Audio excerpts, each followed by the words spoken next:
So இப்போ invest பண்றவங்க கூட இதை யூஸ் பண்ணலாம். இப்போ அசோக் லைலாண்ட் போட்டீங்க வச்சுக்கோங்க.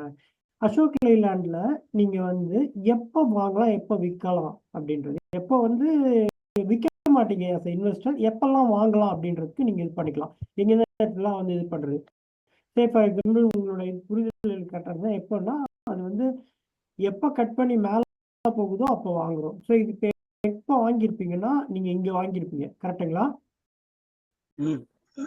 இப்போ வந்து இது 1 hour சார்ட் போட்டிருக்கேன்.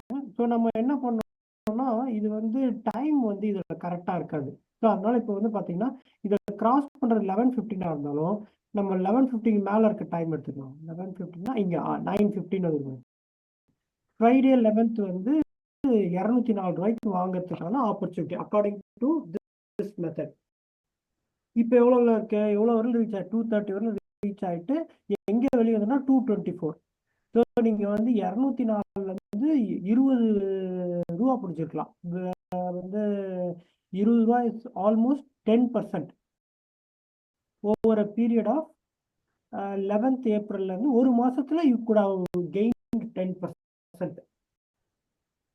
ஓகேங்களா? வேற ஸ்டாக் என்ன சார் பண்ணீங்க?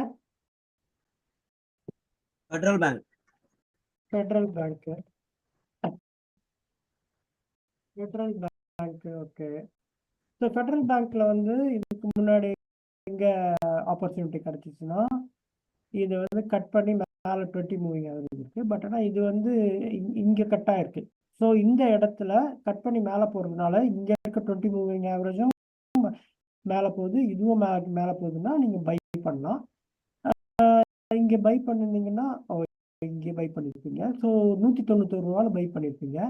அது எப்போ வந்து கட் ஆகி கட் ஆகி அந்த 20 மூவிங் ஆவரேஜ் கிராஸ் பண்ணியோ இல்லை 70 கம்மியாகுதோ அங்கே வெளியே வந்துடும், which is equivalent to 201 rupees.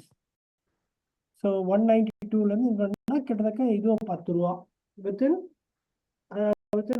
15 ஏப்ரல்ல இருந்து 22 ஏப்ரலுக்குள்ள ஒரு 7 நாள்ல வந்து கூட கெட் 5% 6%.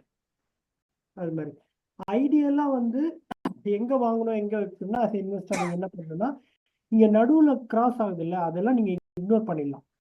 எப்போ வந்து ஓவர் பாட் ஏரியால இருந்து உங்களுக்கு வந்து கட்டாய் கீழே வருதோ அங்க நீங்க வெளியே வந்துடணும் ஸ்டாக்ல இருந்து. எப்போ அதே மாதிரி ஓவர் சோல்ட் ஏரியால இருந்து திருப்பி பை ஆகுதோ அந்த இடத்துல என்டர் ஆகணும், இந்த இடத்துல என்டர் ஆயிடணும்.